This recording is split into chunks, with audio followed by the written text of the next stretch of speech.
Assalamualaikum warahmatullahi wabarakatuh. Halo guys, kembali lagi bersama saya Bu Wiren. Kali ini saya ingin bahas tentang berita yang marak ya tentang kenaikan biaya haji.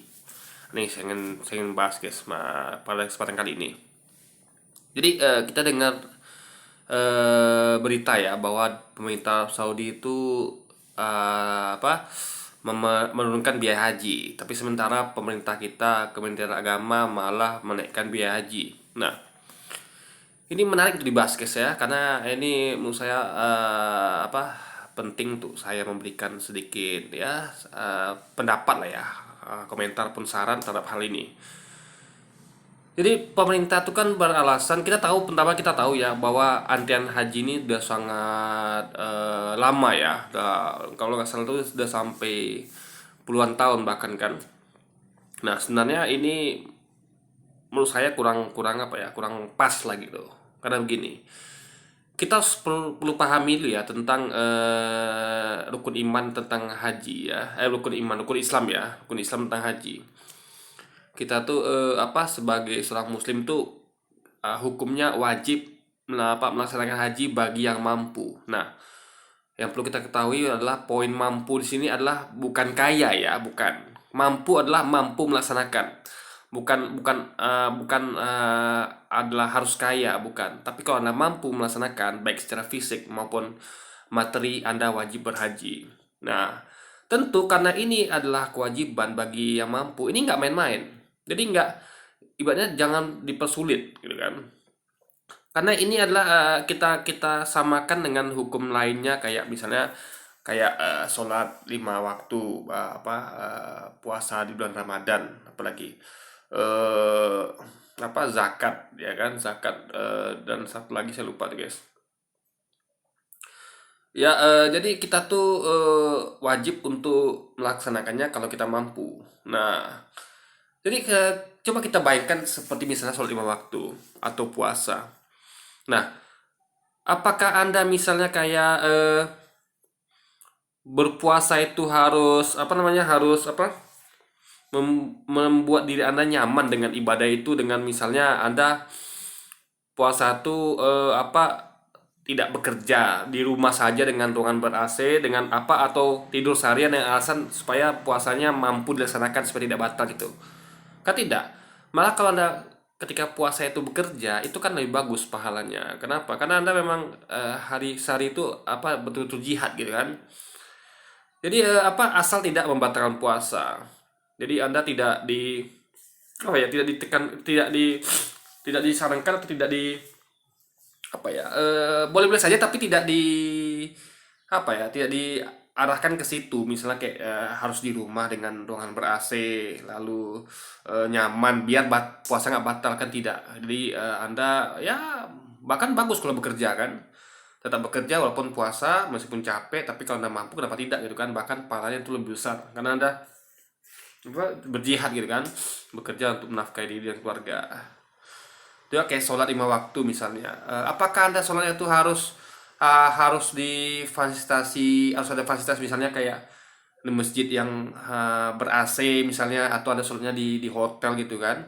Atau untuk di tempat sholat tuh Anda misalnya kayak Anda misalnya sholat di lain kota, lalu di lain kota tuh harus harus ketika Anda misalnya safar gitu kan ke kota lain, apakah harus nginap di hotel bintang 5 atau bintang 4 gitu? Biar Anda nyaman sholatnya, ya hotel itu dilengkapi dengan AC, lalu juga fasilitas lainnya, juga makan yang enak gitu kan, tidak guys. Nah, jadi kita bawakan haji ke situ. Nah, kalau haji bagi yang mampu itu harusnya kan mampu secara fisik dan dan juga materi. Jadi bukan bukan kaya ya. Jadi kemampuan tiap orang itu beda-beda. Jadi misalnya kayak sholat 5 waktu, sholat ke masjid gitu kan. Nah, bagi orang yang yang misalnya dia tuh badannya sehat, dia bisa mencapai masjid atau musola dengan kaki, aja jalan kaki. Bagi orang-orang yang fisiknya agak lemah, tentu dia pakai kendaraan, atau bahkan ada yang diantar pakai kursi roda gitu kan. Jadi tergantung kemampuan. Jadi kemampuan tiap orang itu beda-beda untuk mencapai masjid.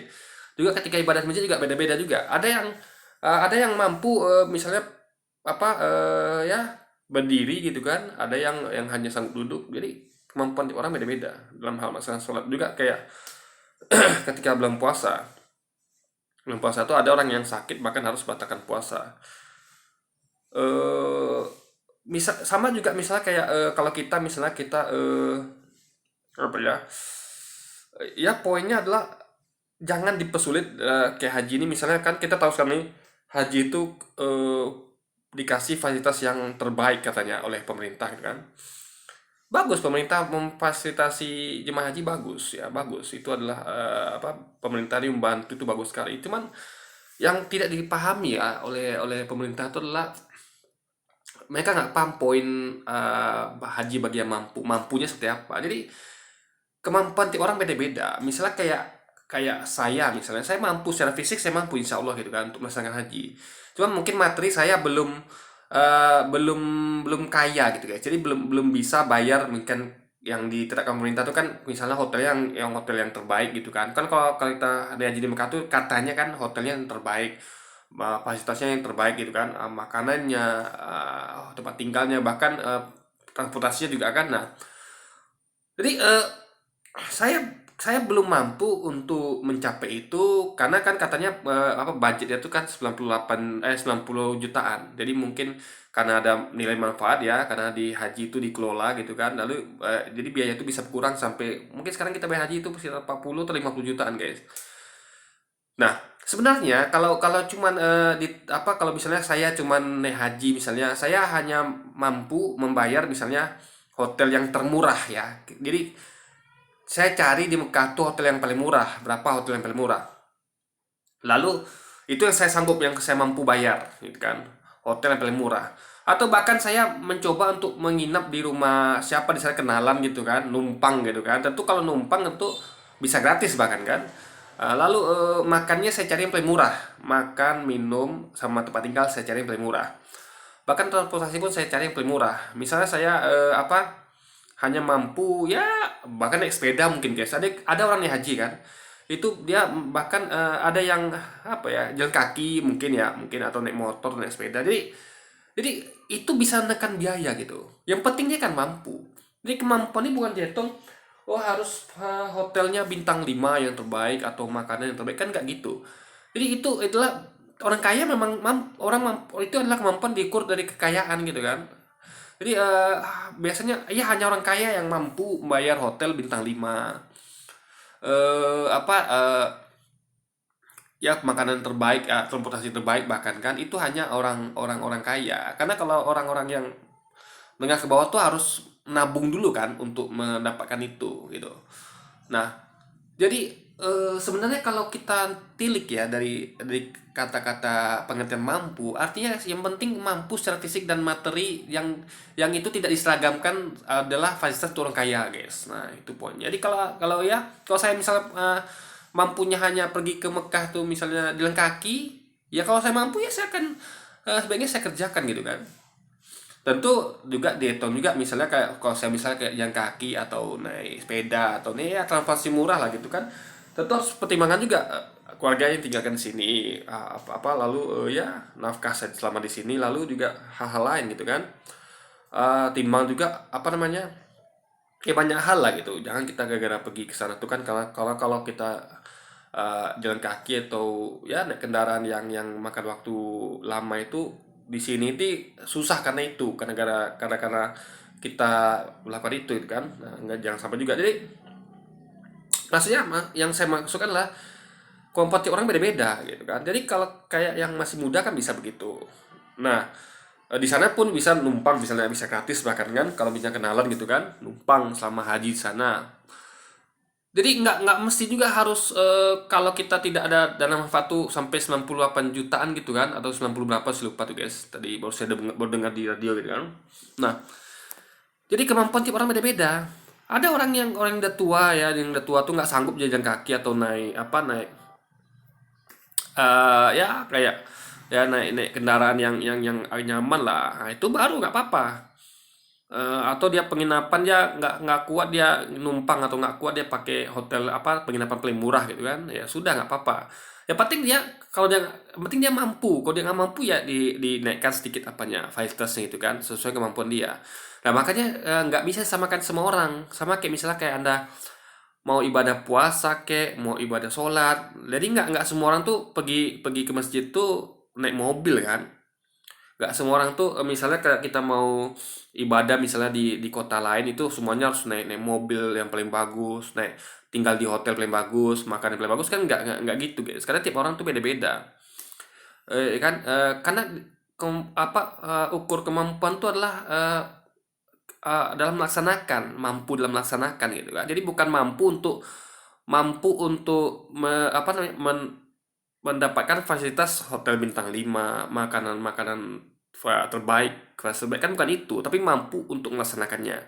Nah, makanya makanya kalau saya di pemerintah, saya akan ubah sistem haji kita. Karena ini berbahaya. Kenapa? Karena kalau tidak hati-hati, pemerintah ini bisa jadi nanti jadi tidak pas gitu. Karena orang itu sebenarnya mampu tapi dipersulit dengan cara harus pakai fasilitas hotel bintang 5 misalnya, makanan terbaik. Padahal dia mampunya nggak itu. Masa tuh bukan bukan mampu, dia mampu tapi dipaksakan untuk harus seperti itu dengan level tertinggi misalnya. Nah harusnya kan kalau pemerintah mau bantu harusnya dikasih apa namanya terjemahan tuh dikasih range gitu guys, dikasih tingkat kemampuan. Anda mampunya ke Mekah naik apa? Kalau Anda cuma mampu naik sepeda atau jalan kaki ya kita akan fasilitasi. Kita akan kita akan kontak misalnya dia mau berangkat naik naik apa jalan kaki atau naik ya naik kapal gitu. Kita akan fasilitasi dengan cara menghubungi pihak-pihak yang akan dia lalui gitu agar dia selamat sampai tujuan dan juga pulang juga begitu. Jadi nggak kalau ada yang sanak saudara mau nginap ya silakan. Yang penting pemerintah tuh harus mendata semuanya. Dia mau naik hajinya pakai apa, pulang pergi. Lalu di sana dia mau mau tinggal di mana. Lalu apakah makannya aman apa tidak gitu kan. Jadi cukup hal-hal seperti itu saja gitu. Sisanya serahkan sama jemaah.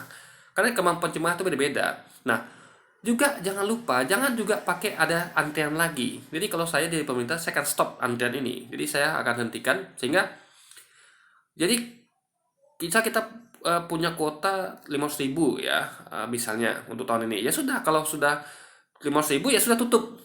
Nggak ada lagi. Jadi jangan sampai ada nanti sampai puluhan tahun gitu.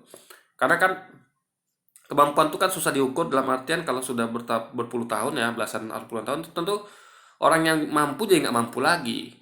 Ya kan? Nah, misalnya kayak kayak sekarang nih saya usia masih mampu lah ya atau kayak ya kayak orang tua kita yang umurnya mungkin sudah 50 sekarang mampu dia mungkin kalau puluhan atau belasan tahun lagi mungkin dia sudah tidak mampu lagi gitu bahkan jangankan dia melaksanakan haji berangkatnya dia nggak mampu deh guys sekarang mungkin sudah sakit-sakitan gitu kan jadi berbahaya kalau pakai sistem antrian gitu. Makanya cukup tahun ini saja berapa kuotanya 800.000 misalnya.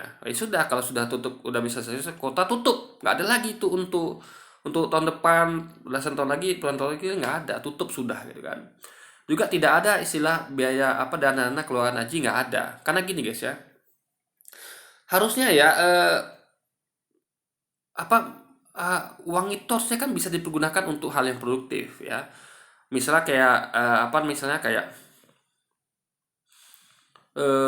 ibaratnya kayak kayak saya misalnya saya punya dana nah apa namanya daripada itu dana dikelola pemerintah kan mending saya yang kelola saya bisa bangun bisnis jualan tak apalah itu kan sehingga nanti untungnya bisa saya tabung untuk biaya saya di naik haji nanti jadi saya mampunya saya punya target misalnya nih saya pokoknya punya target saya harus naik haji ya karena kemampuan saya tuh saya mau naik hajinya tuh eh apa misalnya jalan kaki atau naik kapal yang lebih tentu lebih budget lebih murah dari sana tuh saya akan cari teman untuk numpang atau ya cari penginapan termurah dengan makanan yang ala kadarnya yang penting saya berhaji gitu. Nah, jadi saya bisa siapin budget yang minimal gitu guys. Tidak ya dan jadi nabungnya permudah nggak jadi nggak lama nabungnya gitu. Jadi bisa kerja target.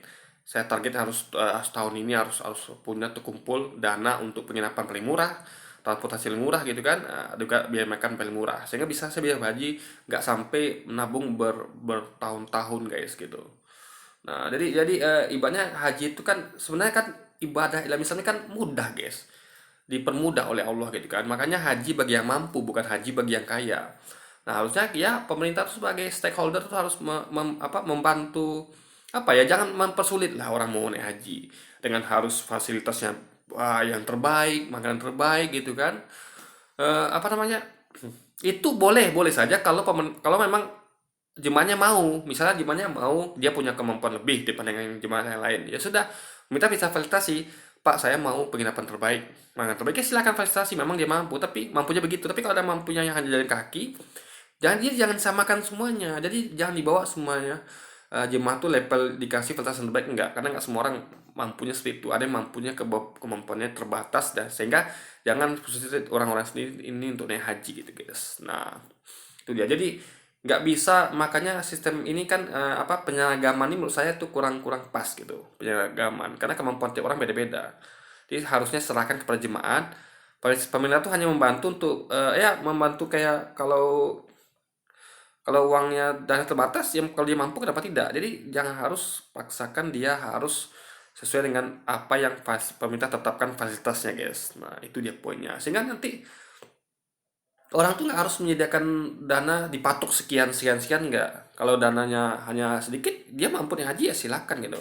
Jadi pemerintah harus bantu sebisanya, dan tidak ada lagi, menurut saya tuh harus ada dana keluaran haji. Pokoknya kalau anda orang mau haji, ya udah silakan, tahun itu habis sudah dananya kan. Jadi tahun depan ya dana baru lagi gitu. Jadi dananya disiapin nilai jemaat tergantung kemampuannya, dan pemerintah hanya memfasilitasi. Jadi tidak ada lagi pemerintah tuh mengelola dana haji, nggak ada. Kan ini akan jadi suatu kerancuan gitu. Jadi anda bayangkan, jadi jemaah haji yang lama itu kan nanti entah bantu yang baru, entah yang baru, jemaah haji baru bantu yang lama dengan sudi silang itu mungkin ya. Jadi maaf di dalam Muhammad itu kan katanya tadi itu kan jemaat yang sekarang ini nanti akan kedepannya akan kesulitan gitu, karena dana manfaat itu diambil banyak untuk jemaah haji tahun ini, yaitu sekitar 114 triliun gitu kan. Jadi itu nanti akan akan berimbas pada jemaat berikutnya. Jadi kan itu kan jadi nggak jelas guys. Nah maka kita hindari sistem seperti ini, ya sudah, kita serahkan pada jemaah apa kemampuannya berangkat gitu, dan ditutup kuotanya ketika sudah penuh, dan tahun depan ya sesuai kuota baru gitu. Jadi nggak ada antrian panjang. Jadi orang yang mampunya sekarang ya nanti tentu belasan tahun lagi dia udah nggak mampu lagi, bahkan ada yang sudah meninggal gitu. Nah jadi dan apa namanya, ya jadi ini jadi juga untuk memudahkan dalam pengontrolan dan juga manajemen gitu guys. Nah makanya itu sih saran saya tentang haji ya. Jadi kalau kalau saya dikasih ya kesempatan, kalau saya bisa merubah itu, saya akan ubah guys. Jadi seperti yang saya tadi sampaikan. Oke, jadi mungkin sekian dulu aja video kita kali ini guys. Sampai jumpa lagi di video selanjutnya. Wassalamualaikum warahmatullahi wabarakatuh guys.